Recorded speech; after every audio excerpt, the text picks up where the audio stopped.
But the one thing that decentralization does here, of course, is that the customer base is now open to anyone. And when you think about sort of the role of advertising, advertising used to be, and still is actually predominantly, I push you something and then you look at it, and if you like it, you might react or you might not, typically a very low hit rate. Whereas in Web3, because of the whole capital aspect, it's more of the incentive. So in other words, I give you an airdrop, or I give you a reward or an experience, and that's the reason why you go there. So Web3 is much more pull.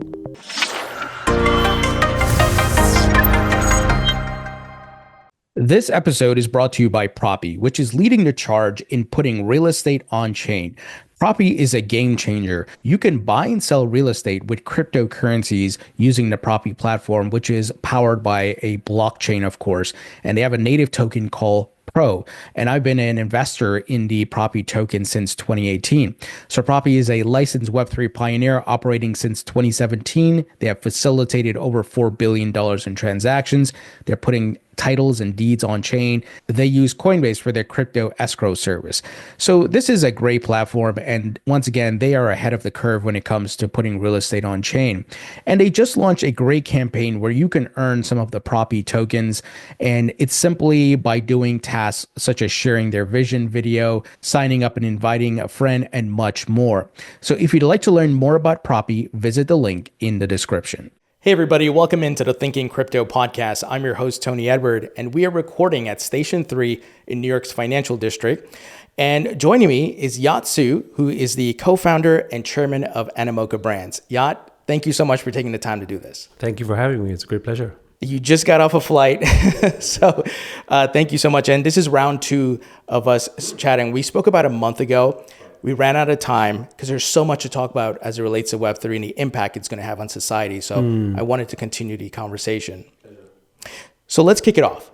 Why should people care about Web3? Well, geez, start right off with the big one, right? I mean, so when you think about Web3, maybe before we talk about purely the technology, the outcome of Web3, which obviously affects things like decentralization, through blockchain technology, and tokenization, which basically creates more democratic access to financial assets, for instance. That whole framework opens up all these new opportunities, creates a fairer, better, and more democratic type of internet. So we should really all care about it because it's the way in which we can truly receive the value that we generate in the digital realm. Now, when the internet first formed, the internet was really, we're talking about Web 1 now, like in the 90s. It was really something that was an add-on to the physical world, right? It was like an extension to what we were doing. It was not considered our life per se. Most people were still reading magazines and people doing stuff offline, as it were. And there was this internet thing that was extending our services and our ability to, buy stuff and do stuff and so forth. But digital things didn't have as much intrinsic value back in the day.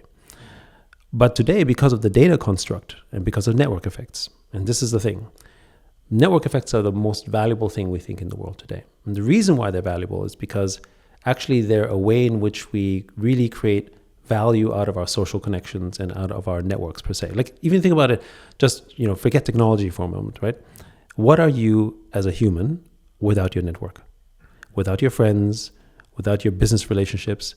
Like, would people talk to you if you didn't have your business connections, as an example? Would you be a member or have social connections if you didn't have a family? And one of the reasons why nations and societies actually come together is because there's a sense of belonging as well. Like, I'm an American, or I'm Chinese, or I'm wherever, right? They actually create that sense of belonging, and that sense of belonging gives you strength in the network, right? That's just at a basic level. And when you think of technology companies like social media companies, which are the most powerful ones in the world, Facebook, TikTok, and frankly, even things like Apple. When you think of Apple, it's really a powerful network, right? You have an Apple, I have to buy an Apple so we can airdrop stuff each other, right? Or I, use these applications that are generated, through the power of the networks of others, because I'm now joining an application because 10,000 other people are joining it, right? So it's really these network effects that make them so valuable. But what's happened in Web 2 is that these network effects actually were completely controlled by these large companies. And we don't have an ability to own a piece of that stake, that network. So we're kind of building value on these networks without ever receiving it. Now, that means also we deliver data, we deliver information, And then that data becomes things like OpenAI, and becomes ChatGPT, self-driving cars. So all that value is generated. And think about it, the top companies in the world, they're all companies that have exclusive access to the network effects. But where does that value come from? It comes from us as users. And we don't actually receive fair value for that. But part of the reason is that we weren't really able to encapsulate the value of a network effect. It didn't exist. And the example I like to give for this one is that, before sort of intellectual property rights, we didn't have a way to encapsulate the value of our ideas either, which are equally virtual, right? And when we were able to have IP rights, copyrights, trademarks, patent rights, actually that created an incredible industry, which today is employing more than roughly half of Americans, right? And I think about the top companies in the world, whether it's Microsoft or Apple or Google, these are all companies that exist on virtual value of the intellectual property rights, of their trademarks and their patents and trade secrets, right? This is their value.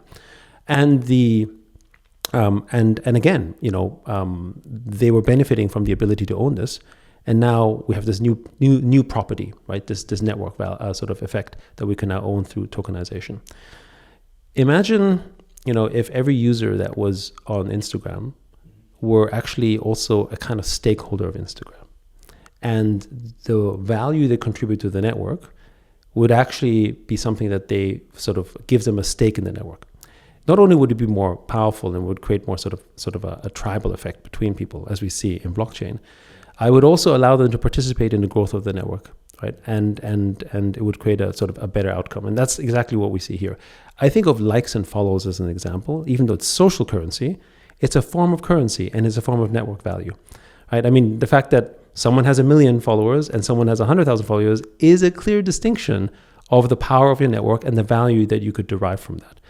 But actually, it's really just rented value, and we need to own it. And that's what Web3 is able to do with digital property rights.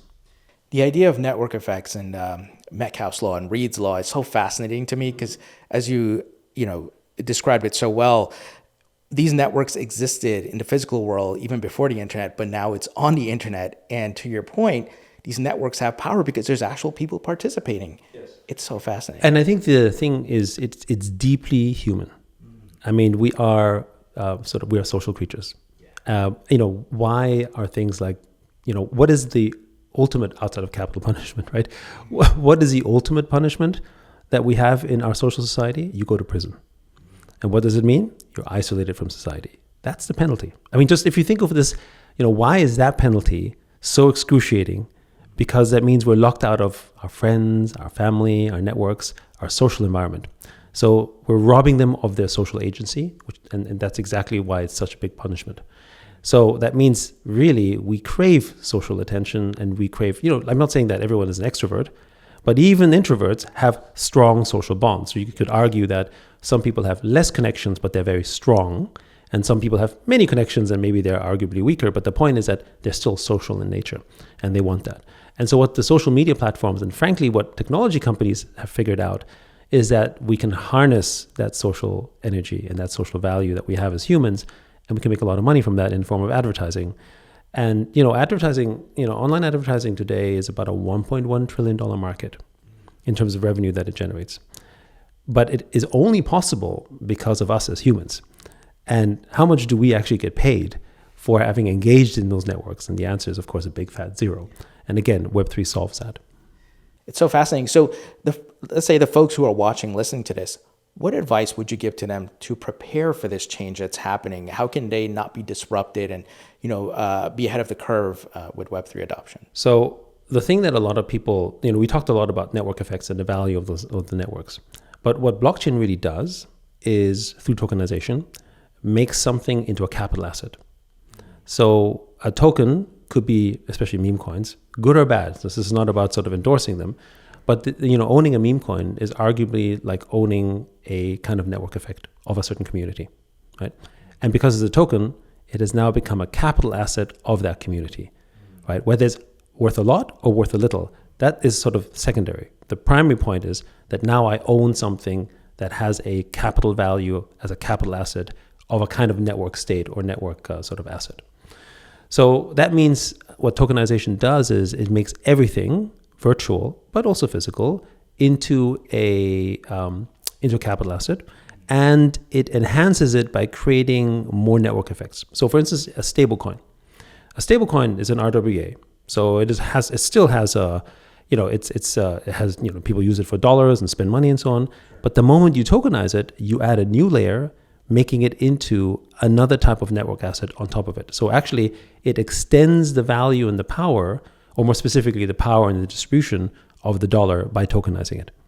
And so it creates more network value and has more distribution, which is the reason why stablecoins are sort of the number one use case on DeFi, because of course you're using it in real life and there's a value for that, but also it extends it. It makes the dollar more of a network asset.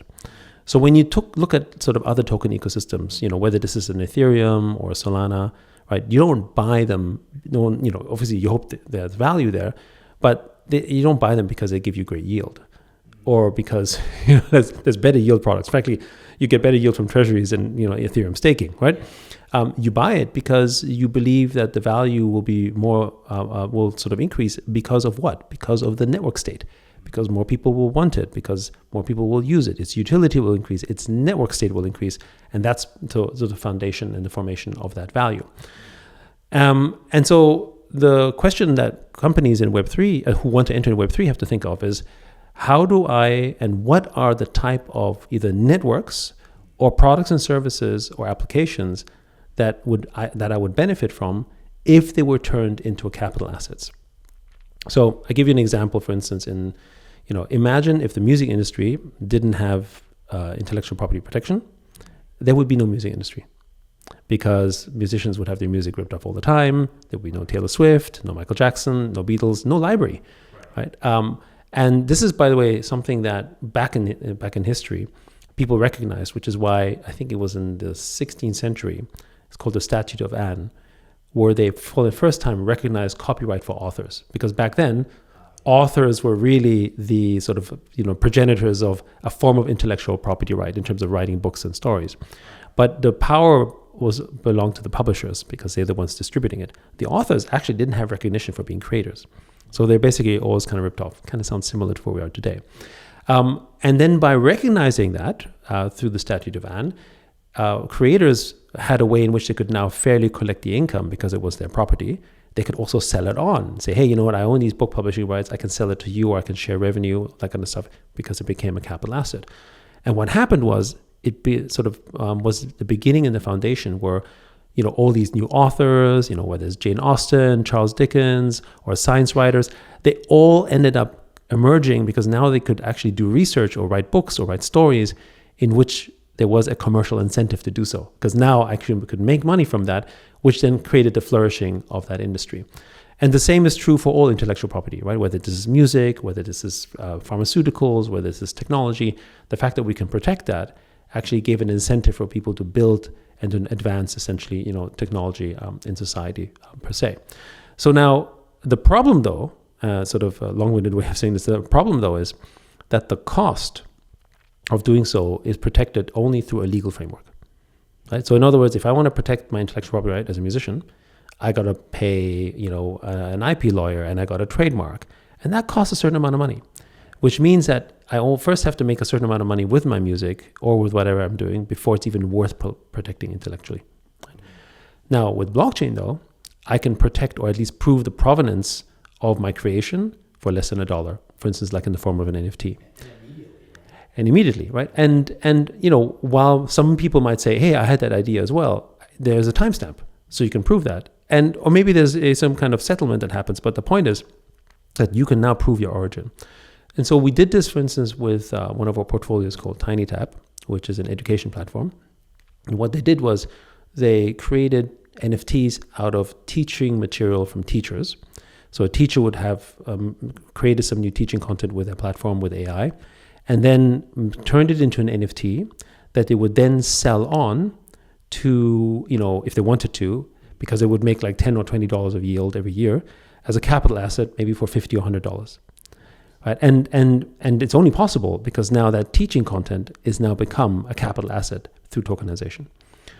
So that means you can, and it means you can turn anything that was virtual, technically virtual, into this kind of tech capital asset. So for gaming, you could do this with gaming items, for instance. Your sword could be an NFT, your virtual currency could be tokenized. And, whether it has value or not will depend on, maybe the utility and the network effects inherent. But the point is now it is a capital asset. So the question I think most companies should think of themselves is, out sort of from a creation standpoint, like what type of ideas, products, and services do I have that could be turned into a capital asset? The second one, of course, is that Web3 is a new wealth class, right? So the people who are generating wealth in blockchain are a lot of people who have never been sort of traditional, don't come from banking or don't come from traditional sectors, which means that also you can consider them as new customers. Like I see them really like the emergence of a new nation. It's kind of like, 15 years ago, suddenly you knew Chinese tourists were coming all over the world because they had money, right? So maybe you have a business opportunity, and how do you service them? So that's the other opportunity, which is, there's a whole new wealth class that's coming. They've got a lot of money. You're probably sitting on a lot of Bitcoin or Ethereum or Solana, or some lucky people traded, with a lot of meme coins. Like, do you have a product for them, right? And a lot of that comes in the form of NFTs and digital assets, of course. But of course, if you're a company, and that's what luxury companies really understood. Luxury companies started saying, oh, okay, this whole sort of, Lambo and Gucci and Ferrari type of sort of meta, that's one. But of course, the other one is, they were one of the first to do things like mashups with like the Sandbox, with Bored Apes, with CryptoPunks, and they made a lot of money, right? Because they understood, in particular, this is a new wealth class. What can we sell them that they would appreciate? And I think you can also look at the luxury companies for some inspiration around how they did it. So do you think, majority of companies and brands need to start putting together a Web3 strategy where, whether it be NFTs or they do some sort of social token to maintain customers, keep customers coming back, retention, and even branching out, to your point, to this new generation who are more digital focused and a new wealth class? So there's so many dimensions. I mean, I don't think we can go through all of them. But the one thing that decentralization does here, of course, is that the customer base is now open to anyone. And when you think about sort of the role of advertising, advertising used to be, and still is actually predominantly, I push you something and then you look at it, and if you like it, you might react or you might not, typically a very low hit rate. Whereas in Web3, because of the whole capital aspect, it's more of the incentive. So in other words, I give you an airdrop, or I give you a reward or an experience, and that's the reason why you go there. So Web3 is much more pull, right? And of course, if you do pull badly, you get lots of bots and so on. But assuming you do it the right way, you can now actually look at their assets and you can target them. So, what would the advertising industry pay for if you could genuinely target every person who owns a Rolex? Like, I know you owned it and I know you purchased it because on chain, I can see proof that you have it. You can't do this in the physical world, right? I don't know how many sort of followers Rolex has on the Instagram page, but I'm going to assume it's millions. But there are not millions of Rolex owners out there, for instance, right? So you're really, when you're targeting that audience, you're targeting an aspirational audience, but actually who can really afford a Rolex is maybe the customer you want, right? And you are willing to pay much more per user for that because it's an actual target, as opposed to a distributed value where maybe less than 1 or 2% is actually the target you want to reach, which is how advertising works generally today. So if you can do that, then the other thing is that the person on the other side receives an appropriate reward for taking that incentive, and you can prove it because it's on chain, whether he owns the NFT or he has, whatever way, because of on-chain dynamics, you can prove that, and you can basically measure his reputation and give value that way. So again, that means that if I'm, for instance, launching a game, I'm a Web2 company and I'm launching a game, I could actually target Web3 users based on what gaming assets they have. So imagine, and this is never going to happen because Epic wouldn't want to they have a different view about how they want to protect their customers. But if all the skins in Fortnite were actually NFTs, then you as a game company could simply offer utility for those NFTs in a new game, right? So you could open up, Fortnite Fashion Week or something. And everyone who owns Fortnite skins could try out that experience. And, you could make that very fluid. That's possible, which you couldn't do in the current framework because the customer could never even leave their environment. And I could also not prove whether you're an actual Fortnite skin owner, for example. Right. It's so fascinating. And then I wanted to jump back to social currency becoming capital asset.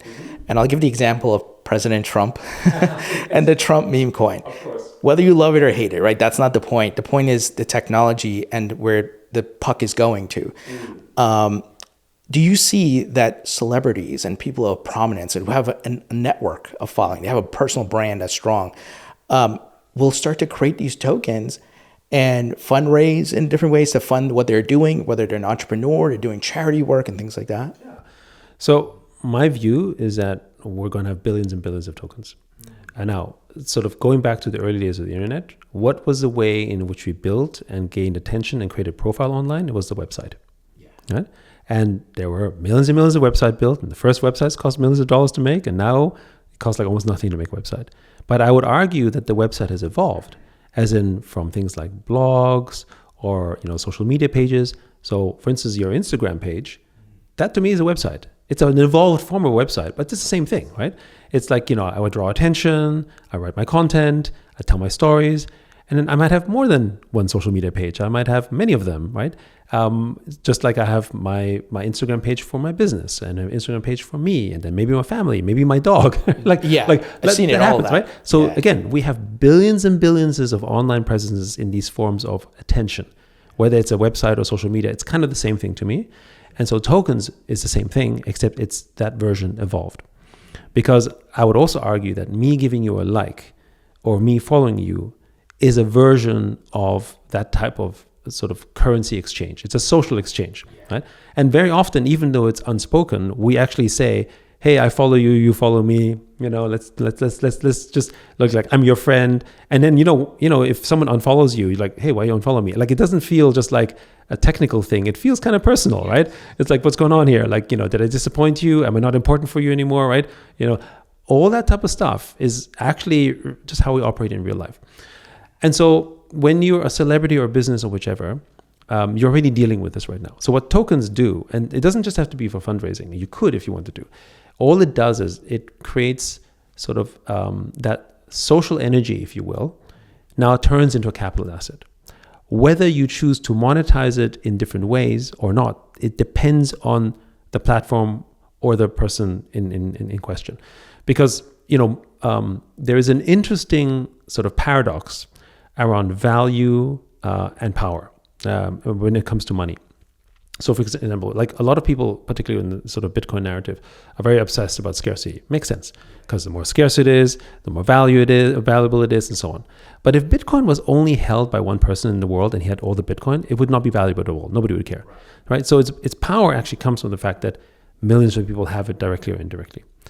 And the irony, if you look at something like the US dollar, is that, sure, I think the US dollar no longer really can have the credible status as a store of value. But the fact that it is distributed across millions and millions and actually hundreds and actually more billions of people around the world, and in fact, the more it is in circulation and distributed, actually the more powerful and influential it becomes as a network. Right? So there's something paradoxical but interesting about that. And really, that's actually the power of meme coins. A meme coin doesn't be powerful because because its value comes entirely based on like some inherent value or even scarcity. Totally the opposite. Right? Meme coins become powerful when large bona fide communities flock around it and give it that energy, and essentially give it social currency.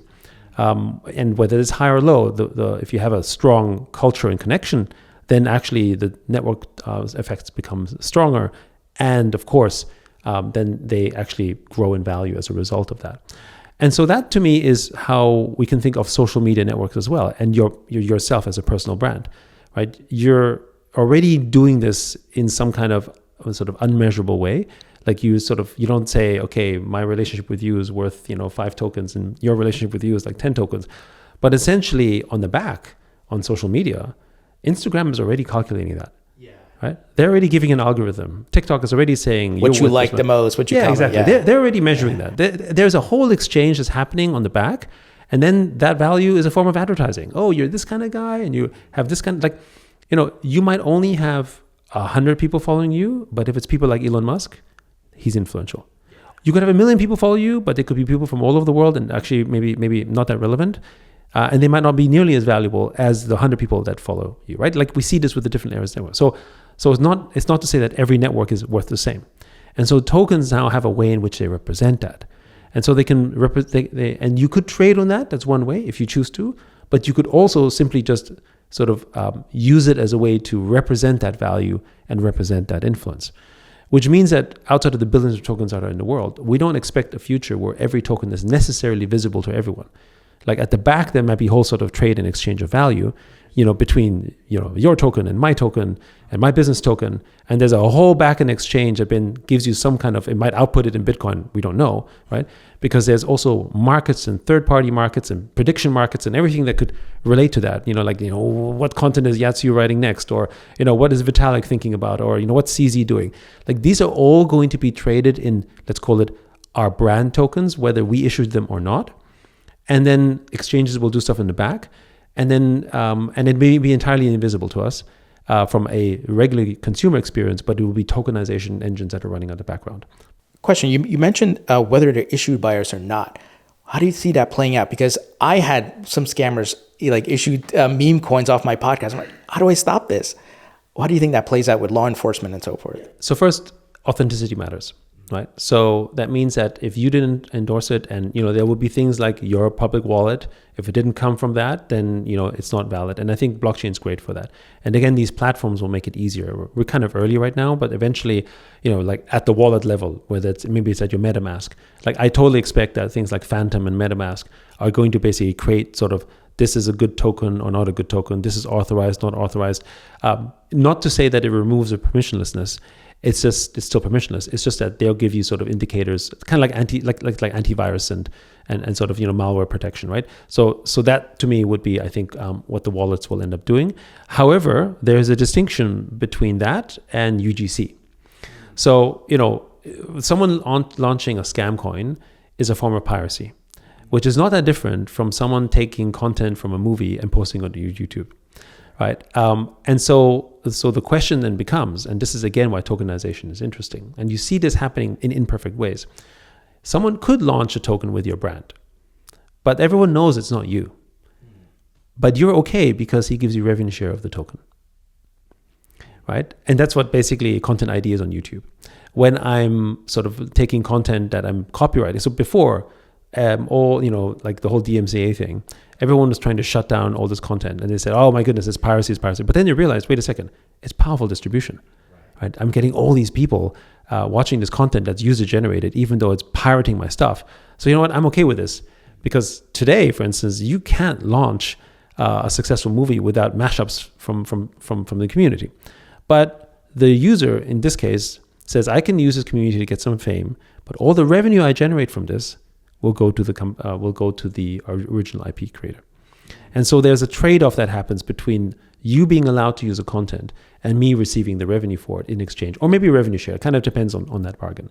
And so I expect that completely that happen with tokens. I mean, famous examples like Chill Guy, for instance, right? Like obviously he resisted and hated it, but if people say, "Hey, you know what? Take 50% of the supply of the token or 20% of the supply of the token," might have changed his mind, right? And so there's a whole dynamic around that, which I think is which is again tokens make possible. So I think that's a dynamic that ultimately is you can't stop. I don't think you can stop people from issuing tokens, but if you endorse it, which you can do on chain because you have commercial benefit or you trust them, that to me actually becomes interesting as well. So I don't see it as just a sort of one-dimensional thing.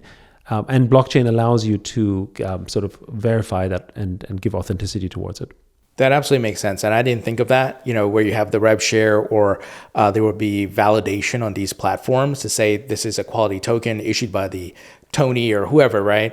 But I guess the platforms have to catch up to have that infrastructure. But I mean, how long did it take before the internet really had functioning antivirus, right? And spam filters. I remember, one of our from our early days of the early internet, I mean, we started an ISP in Hong Kong, and then later on, had an ASP that stands for Application Service Provider.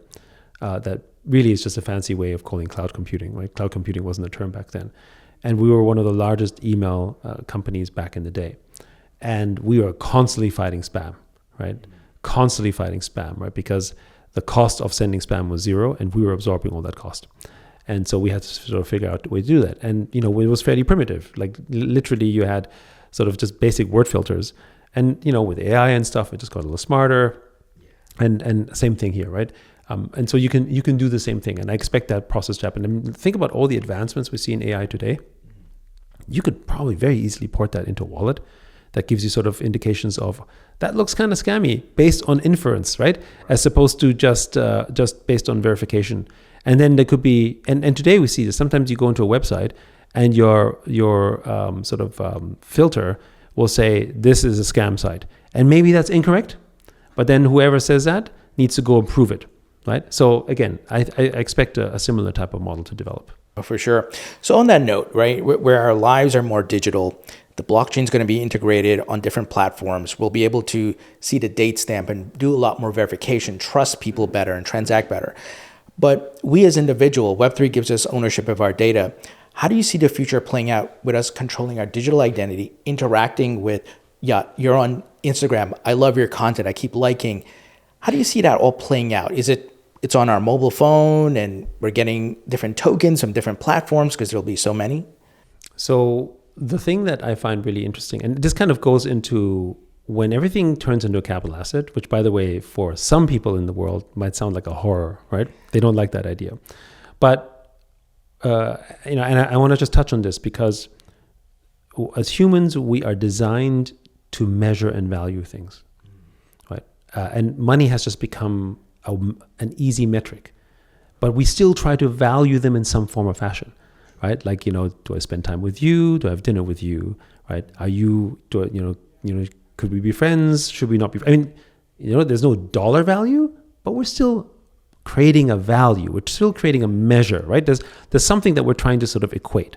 And then from a social standpoint, also, we're trying to create a status. So, I live in this house and you live in that house. For instance, right? I have this car, you have that car. And it may seem from a pure utility standpoint a waste of time because in reality, the car takes you from point A to point B. My backpack is just as good as a Gucci, right? or a Birkin bag. But yet we do that because they denote forms of value. And we can say it makes us feel good, but it's still a form of value, right? So I think this idea, this measure of us basically wanting to sort of compare each other is actually, I think, something innate in our human nature that also then pushes us forward because there's a desire to sort of basically sort of grow and develop and again I'm not trying to say that it's all about money, but it's more about trying to measure. Like it's a measurement quality, right? Sorry, now I lost my train of thought. What was the question? The digital world and how our digital identity and interaction with different folks. How do you see that playing out? Yeah. So exactly. So when you now have that, I find it a way in which you can then start to enumerate forms of value and relationships with each other. So, when you saw what happened with the early days of the internet, like NBA Top Shot, in the early days of NFTs with NBA Top Shot, when someone started buying an expensive Top Shot of a particular athlete, the athlete would give him a shout out on X and say, thanks for buying that, right? Now, that's, again, very crude example because he may have shelled out $30,000 for, recognition. Okay, you could say that's not, but it's an example of I can now measure whether you are a real fan or not.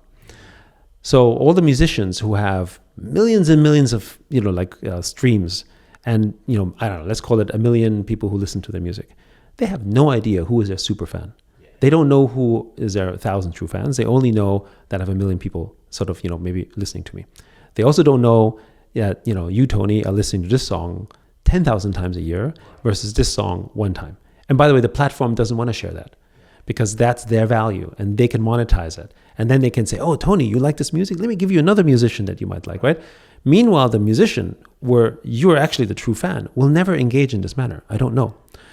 So in Web3, through tokenization, I have a way in which I can demonstrate that, right? And the demonstration comes in the form of token accumulation, which doesn't have to mean that I paid for it, right? It could be also ways to earn it, right? It could be actions, so again, we don't have to necessarily say it all has to have this particular capital outcome, but I can still measure the result of that. So if I listen to it 10,000 times, I can get an NFT or something like exactly, that. Exactly, right? Yeah. And you get a badge, but that's really a relationship you have with him. Or I know, for instance, and maybe someone else says, I really love you. I don't have time to listen to you 10,000 times, but you know what? I'm going to buy 10,000 tokens to show that I love you that much, right? Now, what that creates is a tighter bond between, and again, this is about the network effects, the tighter bond between the creator and, the fan. And this is the evolution of fandom. And this is why actually fandom originally really had a good home for tokens, except, and this is, I think, partially the problem of not understanding Web3 and also the creator problem, is that they looked at it from the pure lens of money. Because from Web 2, the user is abstracted. I don't have a relationship with you. So I'm used to just merch. So I treat it as merch, but it's actually much more than that. And so in a way, when they started abusing this, they actually started to hurt the community because they viewed the tokens as an investment in our relationship. Now, I'm not saying that they're thinking that it's an investment purely for capital. Of course, they hope it goes up in value in some ways, but they viewed it as a betrayal when you dump on them, right? And it's not just a dollar money loss because maybe it's not material for some of them. It's more about the betrayal of, is that how you value my relationship? Is that all it's worth to you? Are you like, and so you see relationships where, for instance, with NFTs, where tokens may have gone, the value of the NFT may have gone down almost to zero, but you still have a loyal following because they know the builders were serious. I've made friends on the network. And I still have the NFT, even if it's not worth as much as it is, because I've created bonds and social networks between them, friendships between them, and it could be also the relationship with the artist and creator. Whether this is an NFT or whether this is a token, kind of to me is like more secondary because they're both sort of ways in which you can measure it. One's just more fungible than the other. And if you look at some very popular forms of how we should look at capital. I think Bourdieu basically measures it in 4 types of capital, right? So you have economic, cultural, social, and symbolic.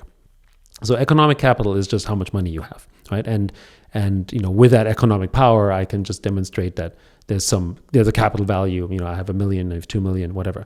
But notice how if you're a millionaire, it doesn't matter if you have 1 million or 5 million. You're still a millionaire, right? And you might have 10 or 20 million, but you're still a millionaire, right? You're not like a tens of millionaire, right? Maybe, if you're 100 millionaire, but again, you're still a millionaire, right?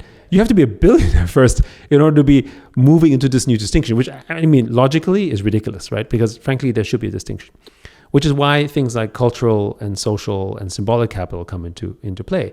For instance, I live in this place, or I have this, education, or I went to this area. These are other forms of capital that actually denote social status. And also the kind of relationship you have within them. So for instance, in physical world, it could be owning a Birkin bag, but in the virtual world, it could be owning a Bored Ape or a Pudgy Penguin. And when you own, or a Mochaverse, and if you own any of these type of NFTs, now actually you gain cultural status, and it's a form of cultural capital. And notice how in those environments, if you sell your NFT, you sometimes have to, actually very often, you have to apologize for it. Right? When you sell the NFT, you're like, oh, my grandma was sick, or I got to pay for my kid's tuition, or, right? Whereas with Memecoins, if you make a lot of money, good for you, right? You succeeded, right? It's still social capital. It's just a different form, right? And I think that's I think, how we should think about the space. It's not one dimensional. Yeah, that's a great point. It's not one dimensional because I sometimes get caught in that mindset where I just look at it from one lens, but it's different. I just want to add one other thing. For instance, if you are a business that wants to enter Web3, what's the best way that you can build cred, you think, for a newcomer? I think trust is definitely important, and trust could be maybe you extend some sort of offer or they get some reward or something like that. I go to the measurement. Okay. If I buy 10 Bored Apes today, every Bored Ape member knows who I am. If I go buy $1 million worth of bonk and I declare the wallet, every bonk person is going to look at you and say, oh, okay, right? Yeah. If I buy $1 million worth of Pengu, Mocha, it doesn't matter. So this is the point, right? Which is that we can now measure our conviction, our relationship with some form. I know it's not possible to just throw money at everything. I get it. But you can earn your way. The point is you can measure that. And that is the point about blockchain. It's not just authentic, it's verifiable, it's proof, right? It's like, I have a lot of Bitcoin. Do you? Right? I mean, right? It's something you can actually test now, right? And that authenticity is what I think people really want, to then create an authentic relationship with you because of the fact that it's verifiable. Oh, absolutely. I wanted to ask you about your partnership with Sony and the Sony blockchain, because I'm so fascinated by Sony. I've had Sony devices all my life, right? And now it's not a big enough story because I think people in the West sometimes just don't talk about it enough, which is, I mean, you have maybe the largest electronics company from an entertainment standpoint in the world launching their own blockchain. Like, why is this not headline news everywhere, right? Right? Obviously, it's early days. We work with them, with the Anime ID. We launched, I think, something with Solo Leveling, which is a big IP brand, anime IP brand with them. And we're doing a lot more with them. So I think, Soneum is a great example of enterprises going on chain. And for Sony, what you may have to also remember that Sony isn't just an entertainment company. They're also one of the largest financial organizations in the world. They have a big sort of, they have a big finance team, and of course they have a lot of assets, and they have to manage all that, right? Even when you think about things like, Sony Pictures, there's a huge financing element and everything around that as well. So, and of course, Sony Music and IP rights. So like IP, value, money, intellectual copyright protection, and, consumer engagement. It makes a lot of sense for Sony to launch a blockchain. And I think it's an interesting learning case for other major, particularly consumer entities, to consider launching their own blockchains or tokens. For instance, I expect that every gaming company that's a significantly sort of size gaming company in the world will eventually launch tokens and will eventually maybe even launch their own chains because they have communities of networks that they can do. And, because of the previous administration hostile stance towards crypto, it was just not a good idea for them to even talk and utter the word. But I think we should expect that to evolve over time. Certainly, we know that they're looking into it now, which they couldn't do before. So I know you probably can't give details, but I'm going to walk through a scenario in my own head of how I envision Sony is doing this. They have their own blockchain. They can enhance IoT functionality, maybe with their devices. So if you have multiple Sony devices in your home, they are all synced in a certain way. To their IP stuff, they can put it on the blockchain, issue NFTs and Web3 type of incentives. Maybe get outsiders to come build on their blockchain if it's not a private network, but that could benefit their network. It's a public blockchain. Yeah. Are those on point, or do you think any of those are off? I don't think any of them are off. I think the whole idea about building a blockchain for any network and any company or business is it extends the network to others. And that's where the value comes from. So let's take an example of another traditional business, let's call it traditional Web2 business, that then launched a blockchain and had a token around it. And that's Telegram and Ton. Telegram was not a blockchain before. Huge social media, huge social network, billion or close to a billion users. And then they launched Ton.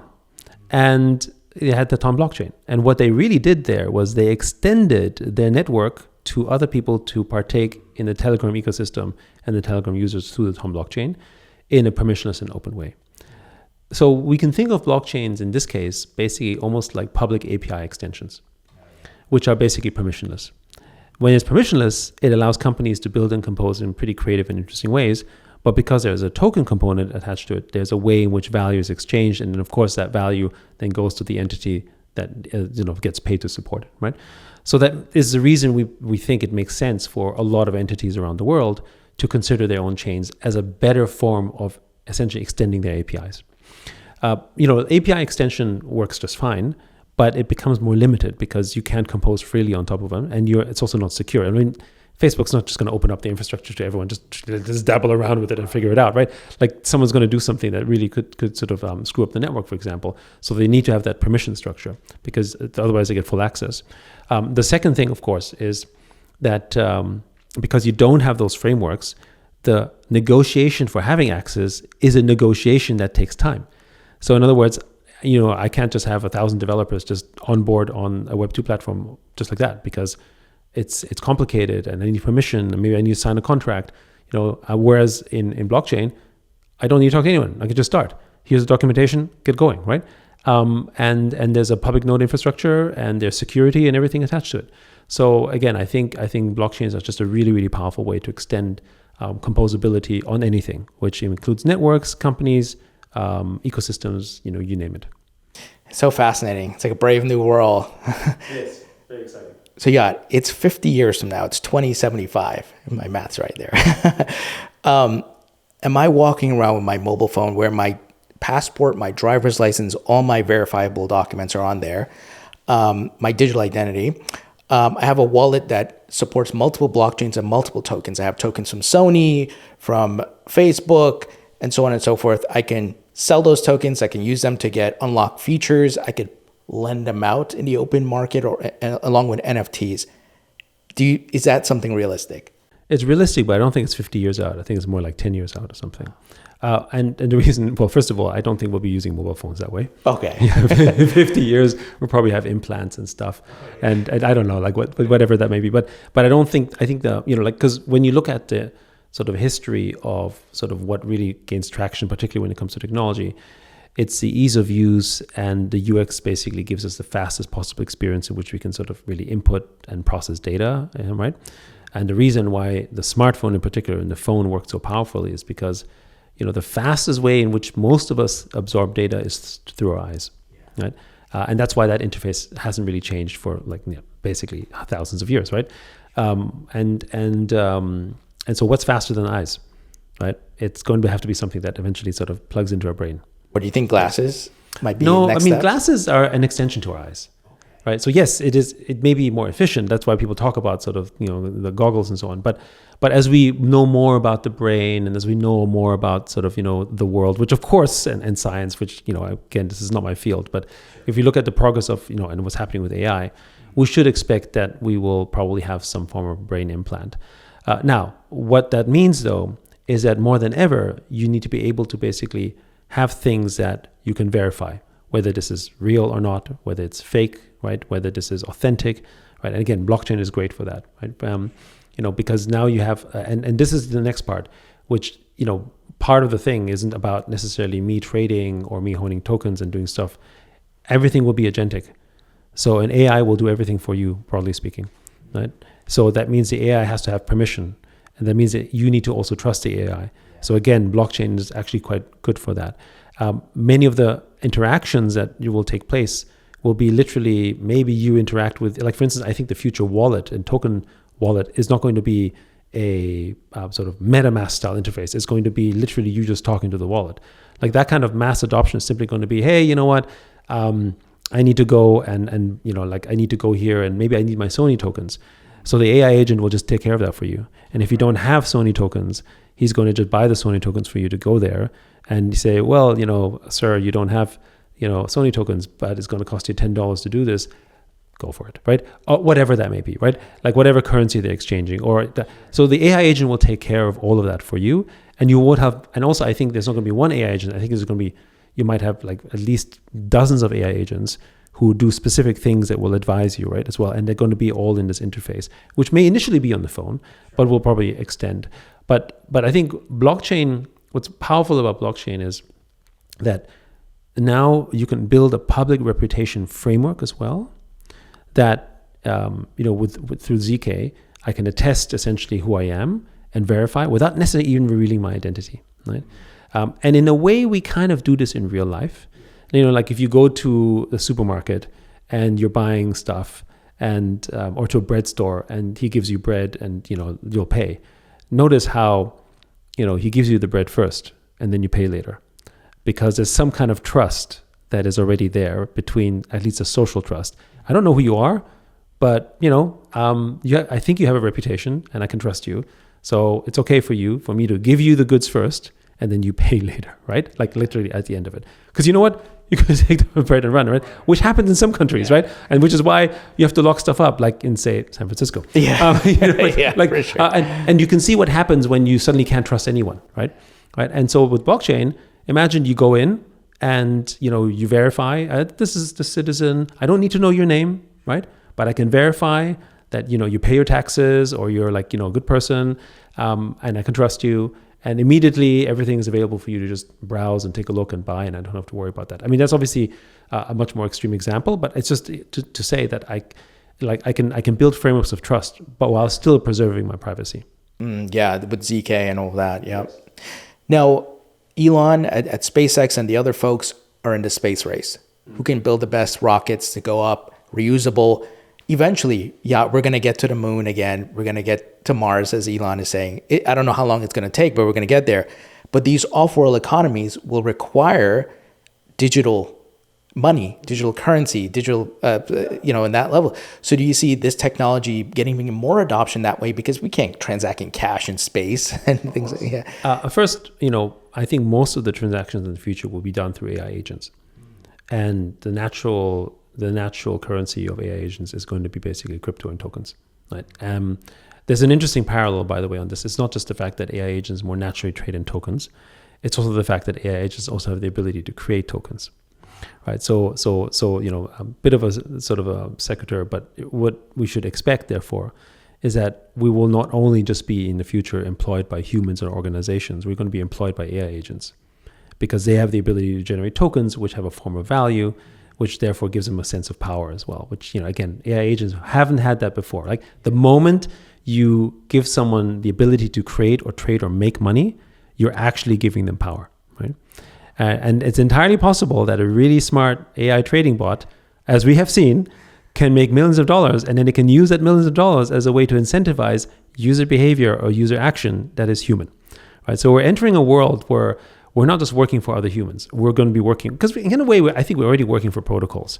When you think about sort of airdrops with DAOs and so on. But talk about the space question. So first, because I believe that most of our transactions are going to be sort of agentic and basically through AI, so tokens is actually naturally a way to do that. And to your point, you need something that is authentic and permissionless as well, that can trade that way. More importantly, though, we also have to think about how communications will be done. So what's the way in which you can sync in a both permissionless and scalable way, call it off-world transactions that might be literally light years away, right? And actually, blockchain is a good way to do that again, right? So again, I would say that there's some interesting mechanisms. Of course, a lot of things will, by the time we achieve that, a lot of things will have changed. For instance, I think we probably will have cracked quantum computing at that point in time. Which is going to change entire frameworks about how we think about sort of computational power. It's going to also create much more extensions, because if we have the ability, if we solve quantum computing, then we will probably also be able to better take advantage of things like entanglement, which means we can also deal with, frankly, let's not call it communications, but certainly forms of ways in which we can distribute and share information, or states, to be precise. States, right? Sharing the state in which you are literally across the universe, right? And so I think that's the future that we will see. And again, I think blockchain technology ties very neatly into that, because you need ways in which you can sort of prove those states, and except it will be done in a quantum way as opposed to in a classic computing way. Follow-up question on the AI agent aspect and the AI agents being able to create their own tokens. Do you see AI agents replacing VCs and hedge funds and traders? Like, why do I need a financial advisor when I can have? So I don't know that they're necessarily going to replace them, but I think they're going to certainly be in competition with them. And I think there's going to be angles and perspectives they will take that creates maybe competition, co-opetition, and also basically partnerships. And that's because I don't think that an AI, as good as it will be, is really ever going to completely emulate or copy sort of the human dimension. But by the human dimension, I mean the relationship. So, and by the way, I mean, we've seen this with things like Mitsuko, what's the name? The virtual idol. Forgot the name, but I think it's escaped the name. But anyway, like you could have virtual characters that you have relationships with, or you think you have relationships with, and yes, Hatsune Miku. That's right, Hatsune Miku. That's right. Like with that as well. So that's possible too. But I think of it more as I invest with you, or I follow you, or I want to give you money because of who you are, as opposed to necessarily just how much returns you make, right? In an environment where you compete for returns because, hey, I'm going to invest in this way, but I'm going to help society, for instance, right? Or I'm going to invest in things that does something that, like an AI bot could say, I'm going to just make money. great, I'll put money here. But I also want to make impact. And maybe there'll be other AI agents that say, I want to do impact too, but I want someone who actually, let's take Nepal as an example, right? And I want to, I want to help Nepalese in this investment profile. An AI agent won't have the experience necessarily of having lived through Nepal. So an individual in that area would be able to do that as well, right? So I think it just extends it, it expands it. But the key thing is it makes it more democratic and more open. Because in the past, it was very much, and still is, investing is very much an exclusive club. It's like a small group of people that sort of, really get to participate and benefit from that. And I don't even have access. Now, in an environment where so many AI agents can emerge, suddenly you have a lot of pretty good investment agents that actually are now going to be able to do it for the masses as well, which means that you have much more, I think, better wealth distribution and wealth opportunity because of it. Because really one of the biggest challenges, and this is why blockchain and tokenization is so important, isn't the fact that there aren't wealth opportunities in the world. It's the fact that the majority of the world is excluded from even participating in them. And that's why tokenization is so powerful, because you basically allow people to participate in it. In so doing, they learn more about money, they learn more about financial literacy, and they just become better investors. And frankly, I think become happier and more sustainable over the long term. I wanted to ask you about Bitcoin's place in Web3. Satoshi Nakamoto's vision was Bitcoin as digital currency.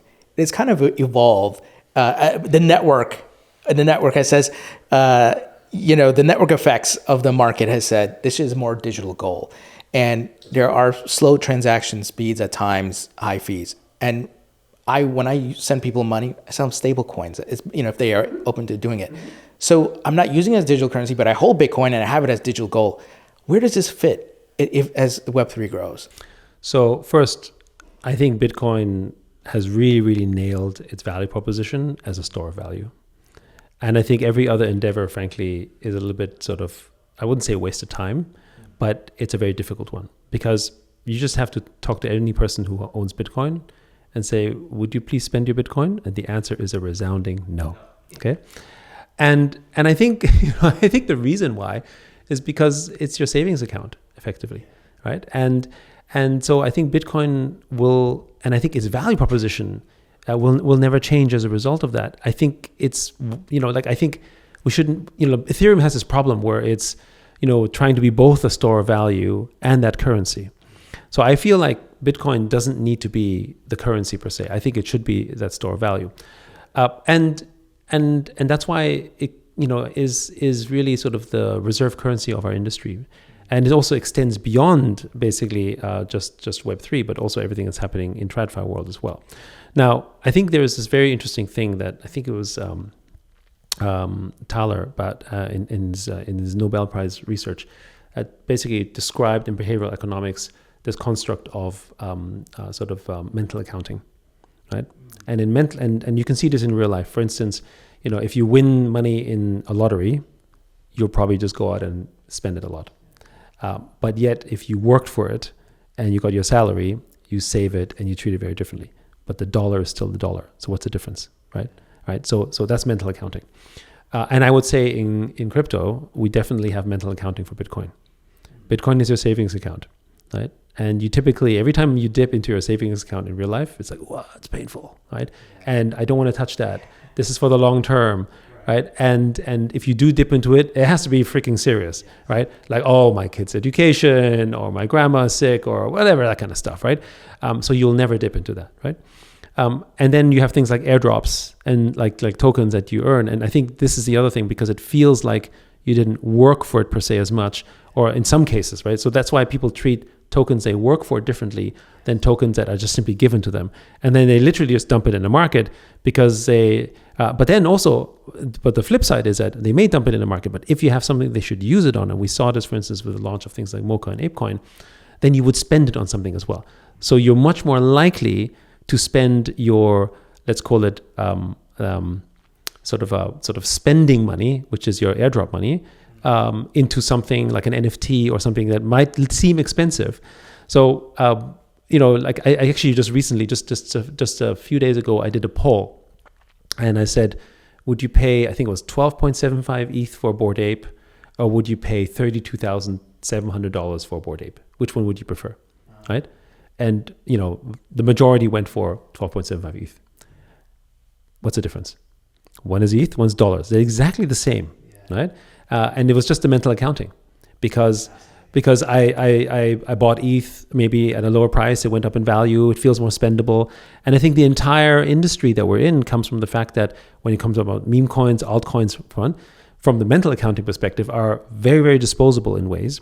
Of course, there's cash to be made too, but at the same time, we're have a higher propensity of spending that because of the fact that it comes from our disposable sort of account as opposed to our savings account, right? Like a current account, shall we say, right? And I think that's another sort of reason why I don't think Bitcoin should ever go in that camp, right? I think if Bitcoin goes in that camp, I think it makes it weaker. It's like the dollar. Is it a store of value or is it a means of exchange? It's much more valuable and powerful as a means of exchange. It should not be a store of value. And I would argue, even when you talk about QE certainly destroyed the construct that the dollar is a store of value, but it did make it more powerful because it went into the hands of more people, and was used more and more, right? On that note, and this is it just came to mind because you mentioned QE. Obviously, Bitcoin, one of its really great propositions, and because the value is that scarcity. You can't create more of it. It's algorithmically set 21 million. There's that scarcity aspect. You have to work for it. You got to mine it, spend a lot of energy and things like that. And then you have fiat currencies, which is the lingering problem that different regimes and countries and folks have dealt with for a long time, manipulation by government. Do you see blockchain in any way fixing that fiat regime? Maybe they're able to, put some sort of algorithmic setup. Yeah. So first, as a store of value, I think Bitcoin has, as I said earlier, has nailed that. And I don't think, and the fixed supply mechanism, which is a very common sort of tokenomics meta, right? Makes sense because you say, okay, if there's a very easy way to determine that it could be valuable over time. If a lot of people want it, then there's a value increase and sort of goes into the whole scarcity area. So it kind of depends what your purpose is. So if you want to sort of accrue value into something, then a fixed token supply may make sense. But if you want to create a lot of utility and usage, sometimes that's hard because there's a cost issue. Like for instance, if Ethereum, went up to, $10,000, right? Then the transaction fees would be very expensive. And when the transaction fees are very high, then it actually limits its utility in terms of the cost. Now, we do this in different countries. Like for instance, we pay high taxes or high VAT because there's value that comes from it. So I'm more than happy to spend, let's say, $50 per transaction if I know that it makes me, $500 or something, right? The context doesn't matter. And we see this, for instance, with NFTs. People still trade most NFTs on Ethereum, despite the fact that the gas fees are lower elsewhere because you can make money, or so it doesn't really matter. But there's a balance there that needs to happen. And because we're still in the growth phase of our industry, generally speaking, things will rise. But when you get to a point where we sort of have more adoption, mass adoption, and billions of people are using it, there's going to be a very interesting dilemma between the ones who want mass utility and reduce cost, and then at the same time say, oh, it has to be very, very valuable, right? Because these are two different things. And I think for mass adoption and utility, I think inflation is actually a fairly healthy mechanism. The reason why is because we're not all born with equal means, right? And we have maybe, let's call it equal opportunity, we would say, but that's not really true, right? And that's why governments have things like taxes, and that's why I have social services. That's why they give education for free in those areas, or that's why you have like taxes. Supposedly, people who make more money pay more taxes, and people who, depends where you are, and people who make less money pay less taxes, because there is an area in which you want to try to create sort of a cohesive society in where you have opportunity and where you can sort of have the dignity of opportunity and the growth prospects that come with it. And when you have something that's fixed, then you basically create that scarcity that really makes it harder and harder and harder for new people to enter the space, right? So, and I would also argue that makes inflation, that makes fixed supply at least philosophically sort of against, I guess, against nature. And the reason why is because, we're always expanding. We're always growing, whether not necessarily as a population, but we live longer, like as a species, we're expanding, right? Like, the universe expands, right? It's sort of time moves forward. It doesn't, like, it's not fixed, right? So this whole idea that there would be something fixed and never more is actually unnatural, right?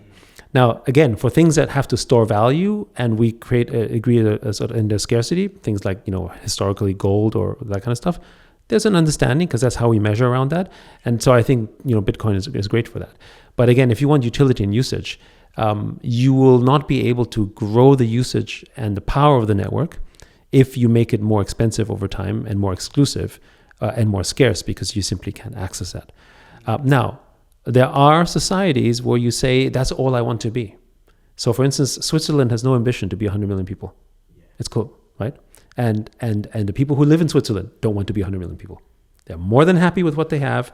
Please do not invade our place too much. We'll invite the right kind of people, and it's happy. And there's many countries like that, right? And each of these countries reach a kind of state that they like, and that preserves whatever value and aspect they have, and there could be growth, but that's what they are. And I think blockchains are kind of the same thing, right?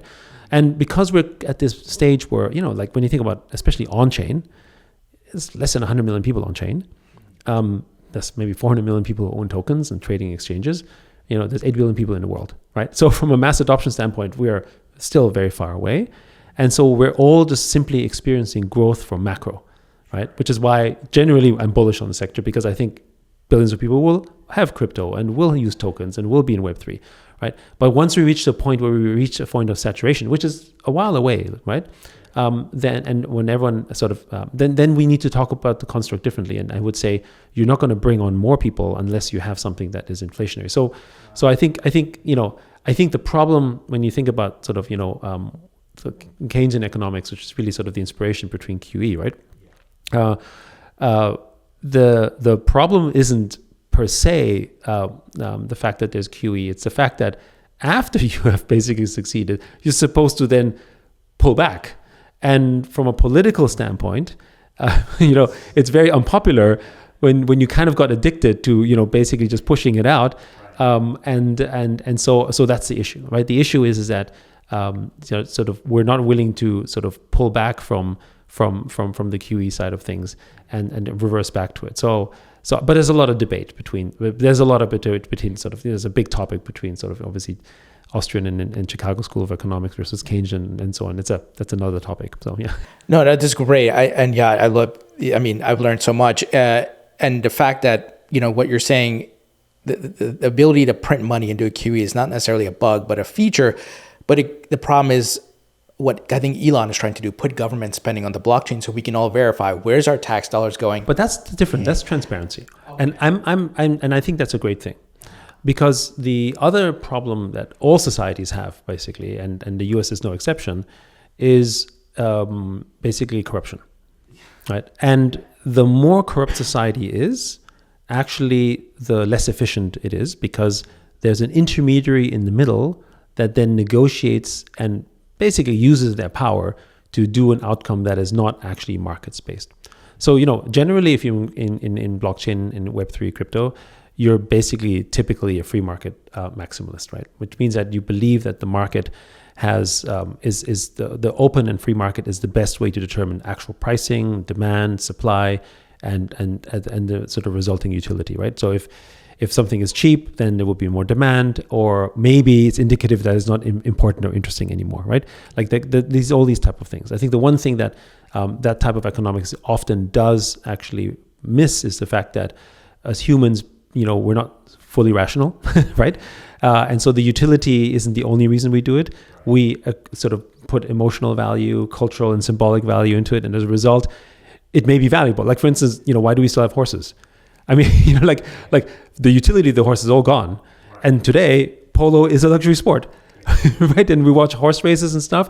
And to keep a horse is way more expensive than to keep a super expensive car because it's become a status symbol, right? You go to Central Park here in New York and you go ride a horse carriage. Exactly, right? So you have those type of elements, right? Yeah, for sure.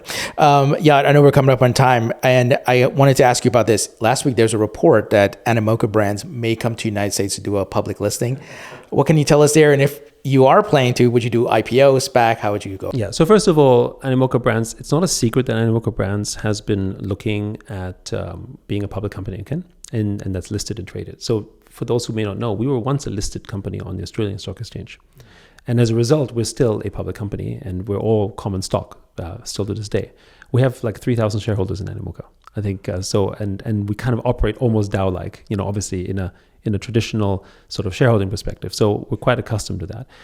And when we look at some of the market, right? I mean, I think last year we reported results. We had like $314 million in revenue, close to 100 million EBITDA, sitting on like $4 billion worth of assets between cash, crypto, stablecoins, Bitcoin, and so on. We feel that actually, we're in a pretty good position to be a public company again, right? And now we haven't decided on the venue. There were some other news media out there that basically made some comments around us potentially being in the US. And it's not untrue to say that the US is in consideration, but it is not it's not something that we can confirm, right? So generally we could say no comment on market rumors, but the fact that we do want to be a public company is, of course, something that we have said many times already. Final question here before we wrap it up.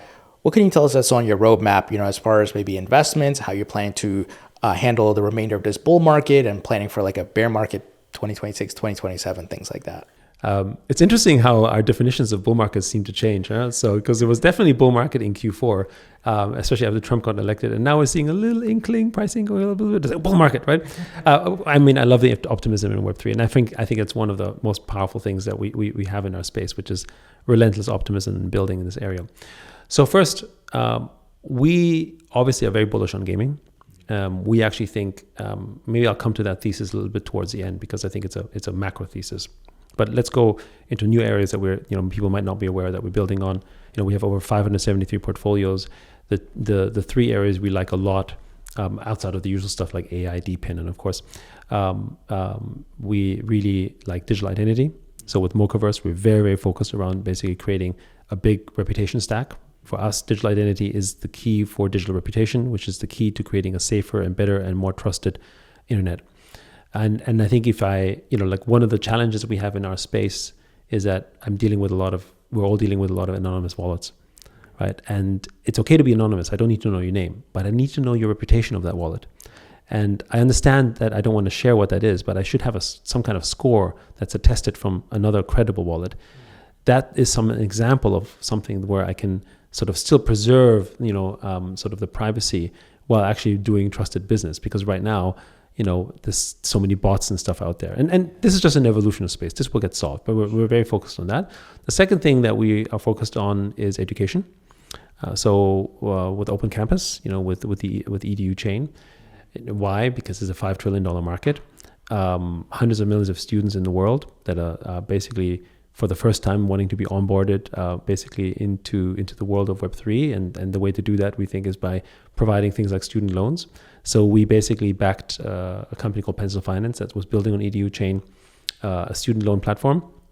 And again, what does blockchain do? It makes these things better, faster, cheaper. Now that means you can basically reduce the cost of interest to the student. You can create better returns for the person who's providing the loan. And of course, when the student actually has a digital wallet to repay his loans, then guess what? He's in crypto for life, right? And if you think about sort of, how we created sort of adoption for things like PayPal or Venmo, it all really started with students, right? So that's kind of, some examples. Of course, we're doing a lot of other things there. And then the gaming thesis, goes generally to the way that we think about tokens broadly. So when we think of tokens, they're not only, as I said, they're network effects.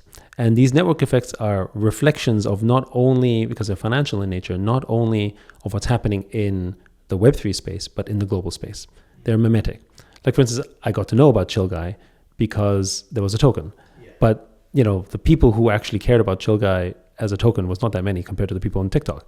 It was just an example of how that influenced that impact. And I think of tokens broadly as like an open poly market. If AI is hot, AI tokens do well, right? Like gaming last year, we closed with close to, I think it was close to like 6.6, if not 7 million daily active users in blockchain gaming, in Web3 gaming, which is more than any AI utility. And yet why has sort of Web3 gaming tokens done so badly and poorly in comparison to AI tokens, for example? And that's because the narrative on gaming has been broadly negative.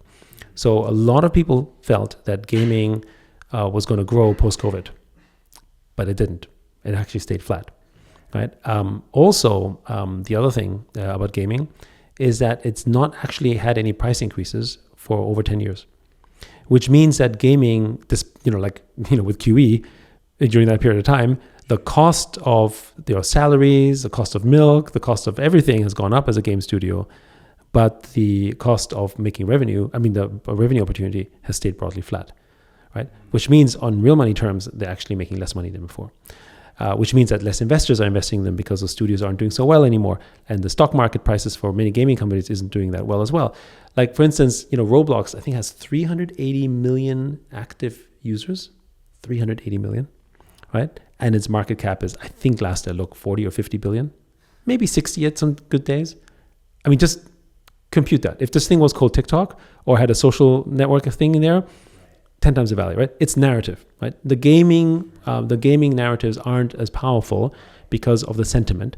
During COVID, though, gaming was the narrative because everyone's like, everyone's playing games. We're all going to be virtual. We're going to live in the metaverse. We're never going to travel again. That kind of stuff, right? That didn't quite turn out true.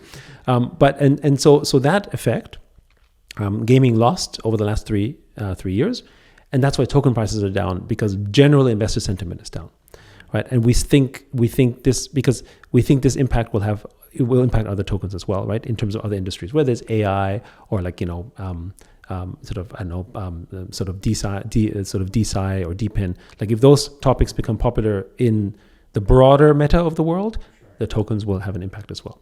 So there are really a few things that are going to, we think, grow the gaming meta overall. One, the launch of the Nintendo Switch 2 this summer. That's a big one, already sold out. That's exciting. And when people buy a new console, they tend to buy 12 to 15 new games in their lifetime, which means more revenue, more growth in the space. Second thing is that Mario Kart pricing for the physical copy is at $90. Now, for those of you in gaming, it's like, oh my goodness, I would never pay $90 for a game. Turns out that being an right? It's still the cheapest form of entertainment, right? And you might say, that seems expensive, but actually in the context of everything you spend on in life, and you spend like 40 to 50 to 60 hours playing, it's actually nothing. It's and the shelf life is longer. You can play the game That's forever. Right. Yeah. Now, which then leads on to the next thing, which is the biggest gaming thing ever, and also frankly cultural phenomena. It's Grand Theft Auto 6. GTA 6 is going to be massive. And now, given all the pricing, sure, it's been delayed again until next year. But people are thinking it might even go up to high as $120. And while that seems expensive, I can tell you, no person is going to decide not to buy GTA 6 just because it's $20 or $30 more expensive than sort of Mario Kart. But what that means is that there's a license and permission for every other game company to increase their prices as well, which again will create a revival, better stock market prices, better sort of support for that. And of course, from a meta attention standpoint, when everyone's going to start buying a console to play GTA 6, then everyone's going to talk about gaming as well. And the final point I would say is that, with Grand Theft Auto, you can run RP servers. And we do expect that, and we have a couple of companies in our portfolio, we do expect that people are going to start running crypto rails on these servers. And I know in the past, Take-Two has been very negative about this, but we also think they've been negative because of the SEC, right? Now that, this regime is no longer that hostile towards it, actually it's not hostile at all towards it, we expect much more flexibility. What will be necessary, and I think the US will eventually get there, is a definition of what is and isn't a utility token. And once that happens, I think it opens the floodgates for all sorts of things, including running crypto on RP servers on GTA 6, which I think will be massive. Oh my gosh, I can't wait to see that. It's going to be like the convergence of two major markets, and the gaming industry is huge. There's a lot of gamers. If there's one game where crypto just fits in just easily, it probably would be GTA. Oh man. Well, yeah. When that comes out, we have to have you back on to talk about all that and how that's going to impact gamers and much more. But thank you so much for taking the time to do this. My pleasure. Thank you for having me.